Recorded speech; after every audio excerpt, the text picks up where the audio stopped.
ఈరోజు మీకు చేసిన పత్రికా మిత్రులందరూ నా పేరు అండ్ మెయిన్గా ఈ రోజు మనము సమావేశమైనది ఈ రోజుల్లో పెరుగుతున్న lung cancer and hereditary cancer గురించి డిస్కస్ చేయడానికి. గత 2 దశాబ్దాలుగా మనం చూస్తుంటే క్యాన్సర్ సంఖ్య పెరుగుతుంది. ఎస్పెషల్ గా lung cancer and breast cancer సంఖ్య ఎక్కువగా చూస్తాం. మగవాళ్ళలో lung cancer and oral cavity cancers and ఆడవాళ్ళలో బ్రెస్ట్ క్యాన్సర్స్, గర్భాశయ ముఖ ద్వార క్యాన్సర్ ఎక్కువగా చూస్తాం. అండ్ ఈ లంగ్ క్యాన్సర్ అనేది మెయిన్ గా స్మోకింగ్ అలవాటు ఉన్న వాళ్ళకి, ఎయిర్ పొల్యూషన్ ఎక్కువ ఎక్స్పోజ్ అయిన వాళ్ళకి అండ్ ఈ ఏజ్ పైబడిన వాళ్ళకి బాగా చూస్తాము. బట్ గత 1 to 2 years ఎక్కువ సంఖ్యలో చిన్న వయసు వాళ్ళకి ఎఫెక్ట్ అవుతున్నారు. చూసి అంటే అరౌండ్ 40 years లో క్యాన్సర్ రావడం చాలా తక్కువ చూస్తాం. బట్ ఎవ్రీ ఆల్టర్నేట్ పేషెంట్ ఈ మధ్య కాలంలో లెస్ దెన్ 40 ఉన్నారు. సో యంగ్ ఏజ్ లో రావడానికి కూడా కొన్ని రీజన్స్ వెతికినప్పుడు హెరిడిటరీ క్యాన్సర్స్ ఎక్కువ అవుతాయని తెలుస్తున్నాయి. హెరిడిటరీ క్యాన్సర్స్ అనేవి ఎలా ఉంటాయంటే వంశపారంపర్యంగా వస్తాయి. వాటిలో జన్యుపరంగా లోపాలు ఒక మన పేరెంట్స్ నుంచి రావడం వల్ల పిల్లల్లో క్యాన్సర్ రిస్క్ పెరగవచ్చు. సో హెరిడిటరీ క్యాన్సర్ నుంచి ఎర్లీగా డిటెక్ట్ చేయడం చాలా ఇంపార్టెంట్. అండ్ ఈ హెరిడిటరీ క్యాన్సర్ డిటెక్ట్ చేయడానికి సింపుల్ బ్లడ్ టెస్ట్ అవైలబుల్ వచ్చింది. ఈవెన్ మనకు ఖమ్మంలో కూడా అవైలబుల్ ఉన్నాయి. బట్ కొన్ని టెస్ట్ అడ్వాన్స్ టెస్ట్ హైదరాబాద్ లో మన ఎక్కువ హాస్పిటల్ లో చేస్తున్నాము. ఈ హెరిడిటరీ క్యాన్సర్ టెస్టింగ్ అనేది బ్లడ్ టెస్ట్ ద్వారా చేసినప్పుడు మన మదర్ ద్వారా కానీ ఫాదర్ ద్వారా ఎలాంటి జన్యుపరమైన క్యాన్సర్స్ ఏమైనా తీసుకుంటే అవి తెలుసు. అండ్ దీనికి తెలుసుకున్న తర్వాత మనకు వాళ్ళ క్యాన్సర్ బట్టి ఉన్న వాళ్ళ పిల్లలకు కానీ వాళ్ళ యొక్క సోదరులకు కానీ ఈ ఫర్దర్ క్యాన్సర్ రిస్క్ రాకుండా చేయదు. అండ్ క్యాన్సర్ డిటెక్షన్ ఎర్లీగా చేయడం వల్ల డెఫినెట్ గా క్యూర్ అయితే ఉంటుంది. అండ్ స్టేజ్ 1, 2, 3 డిటెక్ట్ అయిన క్యాన్సర్ మాత్రమే మనం క్యూర్ చేయగలుగుతాం. 4వ స్టేజ్ క్యాన్సర్స్ కి క్యూర్ చేయలేం, కానీ కొత్త advance treatments like immunotherapy, target therapy, ఈ కీమోథెరపీ లా కాకుండా చేసి వారిని ఒక 5 నుంచి 5 సంవత్సరాల వరకు లైఫ్ ని ప్రసాదించగలుగుతాము. అండ్ క్యాన్సర్ ట్రీట్మెంట్ ఎంత ఇంపార్టెంట్ అంటే క్యాన్సర్ ట్రీట్మెంట్ లో కీమోథెరపీ అండ్ రేడియోథెరపీ లాంటి ట్రీట్మెంట్స్ తో పాటు ఈ కొత్త ట్రీట్మెంట్స్ వల్ల సైడ్ ఎఫెక్ట్ తక్కువగా ఉంటాయి అండ్ ప్రిసిషన్ ఎక్కువగా ఉంటుంది. సో ప్రతి ఒక్క క్యాన్సర్ పేషెంట్ సేమ్ ట్రీట్మెంట్ ఉండదు. ప్రతి ఇండివిజువల్ గా ఆయన క్యాన్సర్ స్టేజ్ బట్టి, క్యాన్సర్ తీరు బట్టి అండ్ క్యాన్సర్ యొక్క వచ్చే అప్పటి ఏజ్ బట్టి ట్రీట్మెంట్ చేస్తాము. అండ్ తక్కువ సైడ్ ఎఫెక్ట్స్ తో ట్రీట్మెంట్ చేయొచ్చు. అండ్ లైఫ్ స్పాన్ అనేది అందరికి ఎలా ఉంటుంది, 4వ స్టేజ్ క్యాన్సర్ గానీ 3 నెలలు 6 నెలలు అలా ఉంటుందని ఒక అపోహ ఉంటుంది. బట్ క్యాన్సర్ అనేది 4వ స్టేజ్ క్యాన్సర్ లో కూడా ఒక 4 నుంచి 5 సంవత్సరాలకు లైఫ్ పెరిగించడానికి మెడిసిన్స్ వచ్చాయి. వీటిలో టాబ్లెట్ ఫామ్ ఉంటుంది, మనకి ఇంజెక్షన్ ఫామ్స్ ఉంటాయి.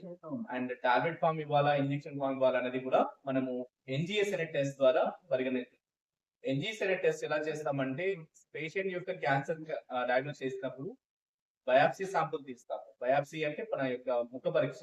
ఈ ముఖ పరీక్ష చేసిన తర్వాత కన్ఫర్మేషన్ తర్వాత అదే శాంపుల్ ని ట్యూమర్ డిఎన్ఏని ఎన్జిఎస్ అనే టెస్ట్ ద్వారా డీటెయిల్ గా అనలైజ్ చేసిన తర్వాత మనకు ఏ ట్రీట్మెంట్, ఎలాంటి టాబ్లెట్స్ ఇస్తే ఒక పర్టికులర్ క్యాన్సర్ కి ఎక్కువ లైఫ్ ఉంటుంది అనేది తెలుస్తుంది. ప్రతి ఒక్కరికి సేమ్ మ్యూటేషన్స్ ఉండకపోవచ్చు. ప్రతి ఒక్క డిఫరెంట్ లంగ్ క్యాన్సర్ కూడా డిఫరెంట్ మ్యూటేషన్స్ ఉంటాయి. ఆ మ్యూటేషన్ తెలుసుకున్న తర్వాత టాబ్లెట్ ఫామ్ లో కీమోథెరపీ లేకుండా కూడా ట్రీట్మెంట్ చేయవచ్చు. అండ్ ఎవరికైతే హెరిడిటరీ క్యాన్సర్ ఉంటాయో వాళ్ళకి ముందస్తుగా కౌన్సిలింగ్ ఇస్తాము. అండ్ బ్లడ్ టెస్ట్ ద్వారా కనుక్కున్న తర్వాత వాళ్ళకి ఫర్దర్ గా ఫ్యూచర్ క్యాన్సర్స్ వాళ్ళ ఫ్యామిలీ రాకుండా కూడా మనం చర్యలు తీసుకోవచ్చు. కానీ ఈ వంశపారంపర్య క్యాన్సర్స్ అని మనము తెలుసుకునే ప్రయత్నం ఇప్పుడు చేస్తున్నాం. ఆ టెస్ట్ ఉందా మనకు, అది ఉందా లేదా ఇంతవరకు ఎవరికి తెలియదు. గతంలో మనము 100లో ఒక 5% జన్యుపరమైన క్యాన్సర్ అనుకునేవాళ్ళు. సో ఇప్పుడు తెలుసుకున్న డేటా ప్రకారం ప్రతి 100లో 30 క్యాన్సర్ జన్యుపరంగా వస్తుందని తెలుస్తున్నాయి. ఈ టెస్ట్ అవైలబిలిటీ లేక మనకు తెలియదు. అందరికీ వచ్చే క్యాన్సర్స్ కూడా జన్యుపరమైన క్యాన్సర్ అయ్యుండొచ్చు. అండ్ వాటిని ముందుగా తెలుసుకోవాలంటే బ్లడ్ టెస్ట్ చేసిన తర్వాత కన్ఫర్మ్ చేయగలుగుతాం. టెస్ట్ అవైలబుల్ లేకుండే ముందు, but test simple test available వచ్చాయి.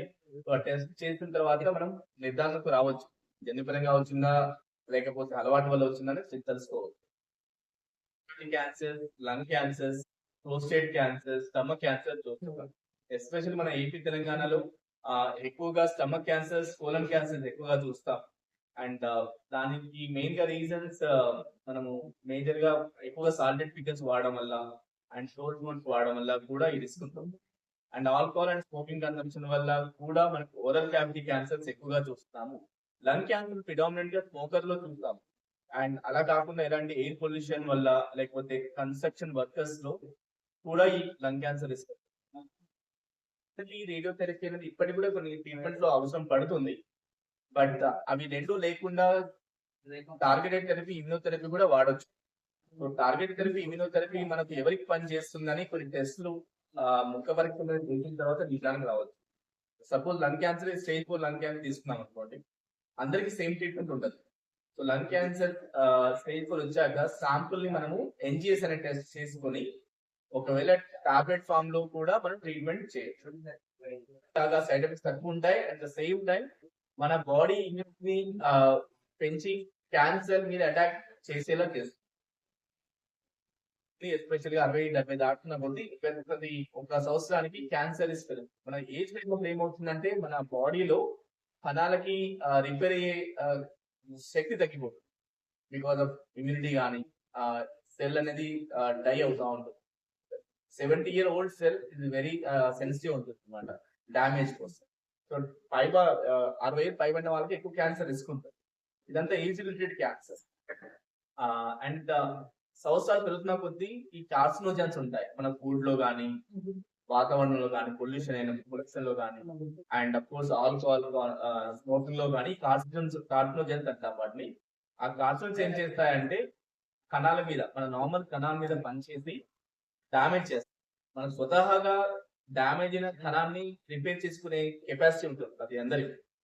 కానీ కొంతమందికి ఆ కెపాసిటీ అనేది తగ్గిపోతుంది విత్ ఏజ్. సో పెద్దవాళ్ళకి ఎక్కువగా వస్తాయి క్యాన్సర్స్, ఎస్పెషల్లీ 55 సంవత్సరాలు దాటిన వాళ్ళకి. జన్యుపరంగా వచ్చే క్యాన్సర్స్ 50 ఏళ్ళ లోపే వస్తాయి. సో జన్యుపరంగా వచ్చే క్యాన్సర్ లో సెల్ రిపేర్ అనేది ఎఫెక్టివ్ ఉంటుంది బై బర్త్. వాళ్ళకి ఈ డామేజ్ సెల్ డామేజ్ అయినప్పుడు రిపేర్ అవ్వక ఎర్లీ ఏజ్ లోనే క్యాన్సర్స్ ఎక్కువగా.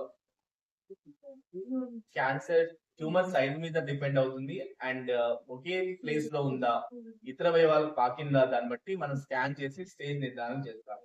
ఒకటో స్టేజ్ అంటే సపోజ్ మనం లంగ్ క్యాన్సర్ తీసుకున్నాం అనుకోండి, లంగ్ లో చిన్నగా ఒక 2 సెంటీమీటర్లు 3 సెంటీమీటర్లు సైజ్ ఉందనుకోండి, దాన్ని స్టేజ్ 1 గా తీసుకుంటాం.